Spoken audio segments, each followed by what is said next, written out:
மட்டும்தான் பிரச்சனை அப்படின்னு சொல்லி சொல்றீங்க. ஆனா இன்னும் நிறைய பேர் வந்து என்னென்ன மாதிரி பிரச்சனைகள் சொல்றாங்க. நான் ஒரு சில எக்ஸாம்பிள் சொல்றேன், நீங்க அதை வச்சு இன்னும் நிறைய ஓகே. எப்படின்னா இப்போ வந்து இடைத்தரகர்கள் மூலியமா வந்து வேலை தேடுறது வந்து எங்களுக்கு வந்து ஒரு பெரிய பிரச்சனையா இருக்கு அப்படின்னு சொல்றாங்க. ஏன் அப்படின்னா இவர் சொல்லும் போது நான் உங்களுக்கு ஒரு நல்ல வேலை வாங்கி தரேன்னு சொல்லிட்டு கொண்டு போய் ஏதாவது ஒரு தப்ப கம்பெனியில விட்டுறாரு ஒண்ணு. ரெண்டாவது சம்பளம் வந்து இவங்க கிட்ட 100 சொல்லிடுறாரு, அவங்க கிட்ட வந்து இடையில கமிஷன் வச்சு எடுத்துக்கிறாரு. ஸோ இந்த மாதிரியான பிரச்சனைகள்லாம் எனக்கு இருக்குன்னு சொல்லியிருக்கிறாங்க. இந்த மாதிரி பிரச்சனைகள் இன்னும் வேற என்னென்னலாம் உங்களுக்கு தெரிஞ்சது இருக்கு நீங்க சொன்னீங்கன்னா நல்லா இருக்கும்.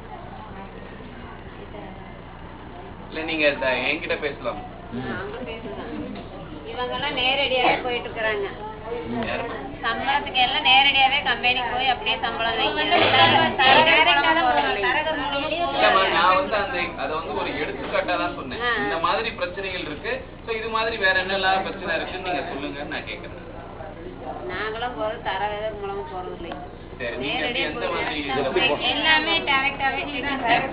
அதான் டைரக்டானா நீங்க டைரக்டா கம்பெனி முதலாளியை கண்டக்ட் பண்றீங்களா இல்ல உங்க வீட்டுக்காரங்க இல்ல அந்த கம்பெனில வேலை இருக்குங்கிறது யாரு சொன்னா கண்டிப்பா வந்து அந்த ஓனர் வந்து உங்ககிட்ட சொல்லிருக்க மாட்டாங்க. அதுதான் கேட்டேன். தெரிஞ்சவங்க மூலமா கிடைக்கும்.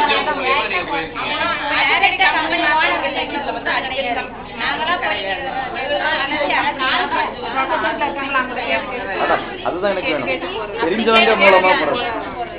இன்னொன்னுமா எல்லாருமே இப்ப நான் கேட்டதை வச்சு நீங்க எப்படி எடுத்துக்கிட்டீங்கன்னா உங்கள உள்ள பிரச்சனை நீங்க என்ன பிரச்சனை ஃபேஸ் பண்றீங்கன்றத மட்டும்தான் நீங்க சொல்றீங்க. நான் உங்களோட பிரச்சனை மட்டும் கேட்கல, இன்னும் உங்க பக்கத்துல இருக்கிறவங்க உங்க அண்ணன் தம்பி அந்த மாதிரி அவங்களுடைய பிரச்சனைகளும் கேட்கிறோம். இப்ப வேலை நமக்கு இப்ப நீங்க சொல்ற மாதிரி நீங்க எல்லாம் ரெகுலரா வேலைக்கு போறீங்க, அதனால உங்களுக்கு எந்த பிரச்சனையும் இல்லாம இருக்கலாம். ஆனா ரெகுலரா வேலை இல்லாம வேலையே இல்லாமலாம் நிறைய பேர் இருக்கிறாங்கல்ல, அவங்களுக்கு எல்லாம் என்னென்ன மாதிரியான பிரச்சனைகள் இருக்கு அதான் கேக்குறேன்.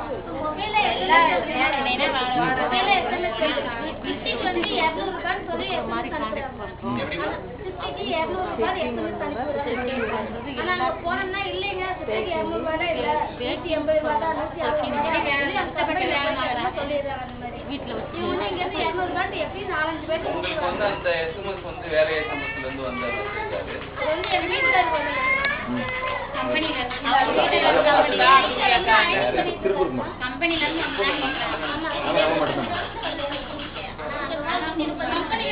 வேலை எஸ்எம்எஸ்ல இருந்து வரல, கம்பெனில இருந்து.